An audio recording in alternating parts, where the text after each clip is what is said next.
Over the last few weeks, a major power threatens new tariffs on India because of our energy choices. Visa rule in the West tighten, and suddenly Indian talent becomes a political football.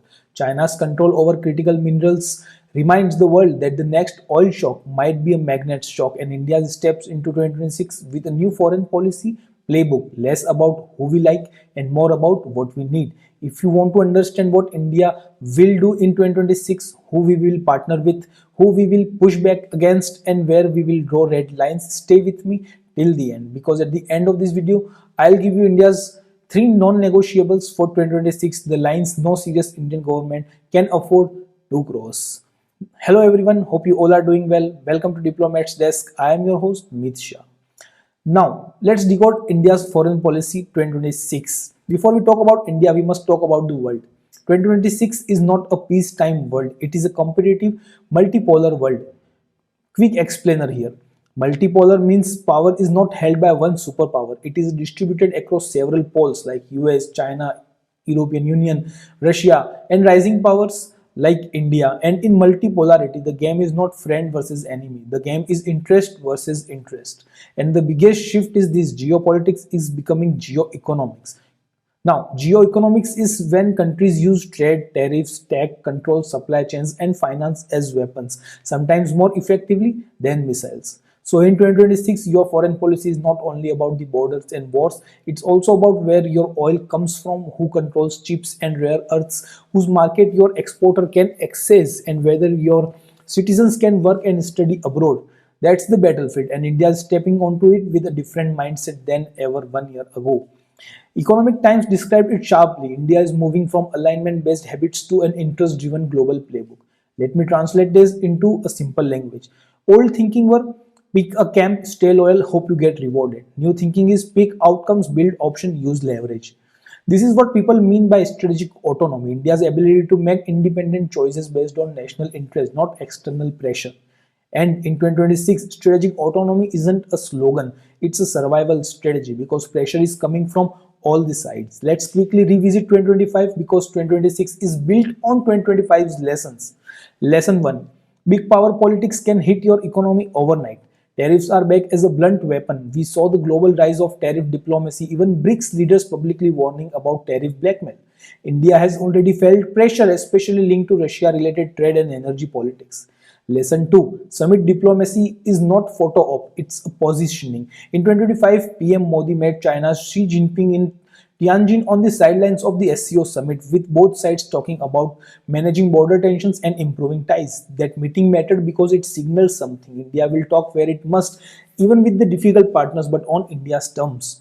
Lesson 3: The neighborhood can destabilize faster than New Delhi can plan. Pakistan-backed terror threats and border tensions remain a constant security driver in India's diplomacy, and whenever terrorism spikes, India's foreign policy becomes a sharper because national security is the first duty of any state. Lesson 4: Mobility is now foreign policy. The West tightening H-1B rules and imposing massive new costs turned Indian professionals into collateral damage of US domestic politics. So India started building alternatives. For example, India and Japan launched a major human resource exchange plan, two-way exchange of 5 lakh people in 5 years, including 50,000 skilled personnel from India to Japan. This is foreign policy in 2026, not just tanks and treaties, but jobs and visas. Lesson 5: Connectivity is power, especially when geography is hostile. India's work with Afghanistan on trade corridors and air cargo links reflects a reality. When traditional routes are blocked, India looks for new pathways. Now, 2026, think of India's foreign policy as four pillars. Pillar first: security first, but smarter. Security is not just the border, it's also maritime security because India's prosperity rides on the sea lanes. When piracy, conflict, or disruption hits shipping, India feels it in prices, insurance, and supply chain. So expect India to invest more into Indo-Pacific partnerships, naval capacity building with friendly countries, and maritime domain awareness. Now, maritime domain awareness means knowing what's happening at the sea, ships, submarines, illegal activity, so you can protect trade and citizens. Pillar 2: trade as a strategy. India's next big diplomatic wins must be economic. That's why India is pushing hard on trade agreements and market access. Look at the Europe track. India and the EU set a goal to conclude a free trade agreement by the end of 2025, with the European Union being India's top good trading partner. Now, reports suggest that the India EU summit is being aligned with the Republic Day 2026, with EU leadership expected as a guest of honor. Even if that's moved, the direction is clear. Europe is central in 2026. But there is a friction. The EU's carbon border adjustment mechanism, CBAM, acts like a carbon linked import levy on products like steel and aluminium, and India has pushed back. So, climate actions is necessary, but climate rules cannot become a new form of protectionism that punishes developing countries for building industry. So in 2026, India will likely press for fair transition finance, technology access, and recognition of different development stages. Pillar 3. Energy realism. Let's be blunt. No serious country can run its economy on moral lectures. Energy security is national security.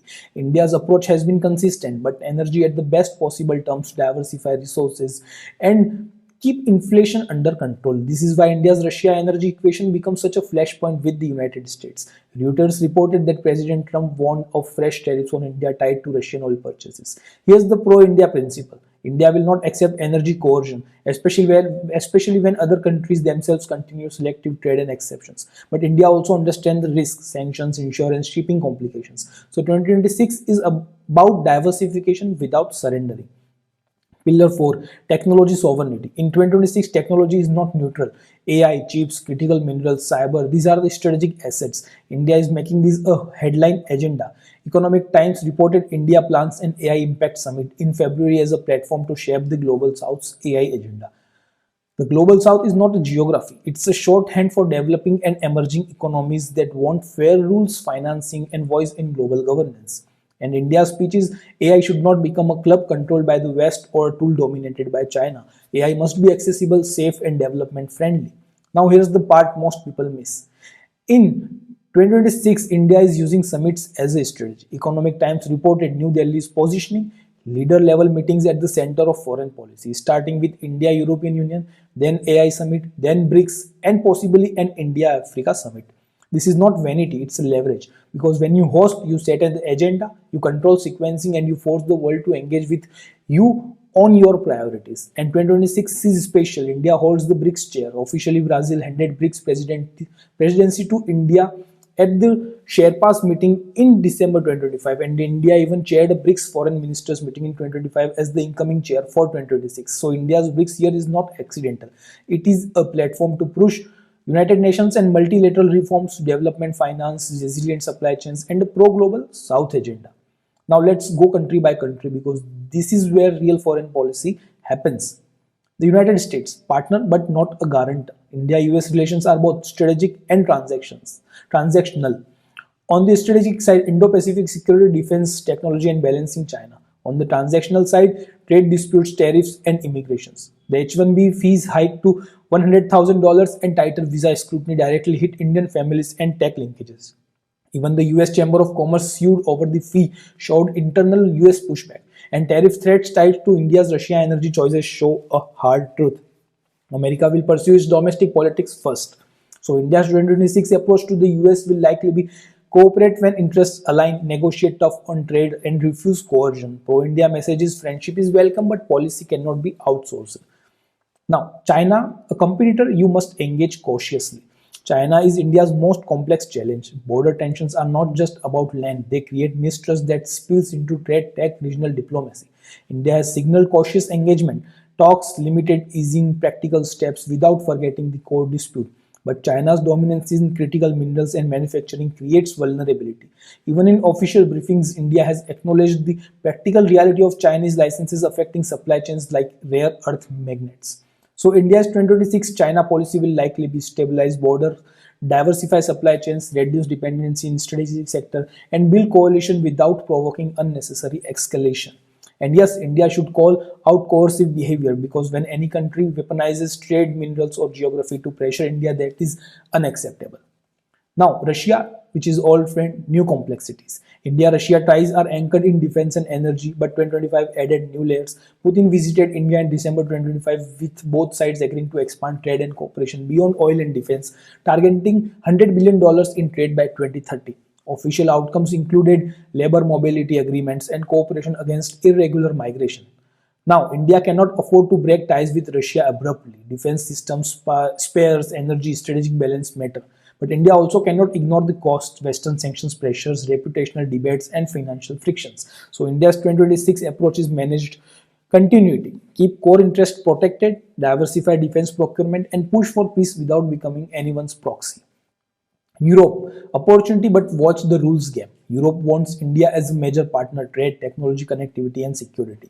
Leaders have talked about blueprint for cooperation and next India EU summit in India, but Europe also exports regulations. CBAM is one example. So in 2026, India must engage Europe deeply but insist that climate rules are fair, market access is mutual, and value talks does not become trade barriers. Japan, the most trusted technology partner. Japan is strategic for India in 2026 for one reason, critical technology and capital. And there is a major political development. Japan has a new leader, reported as its first woman Prime Minister, Sanae Takeichi. India and Japan already announced a massive human resource exchange action plan in 2025. So 2026, India-Japan cooperation will likely focus on semiconductor and supply chains, resilient infrastructures, defense and maritime cooperation, and investment into Make in India.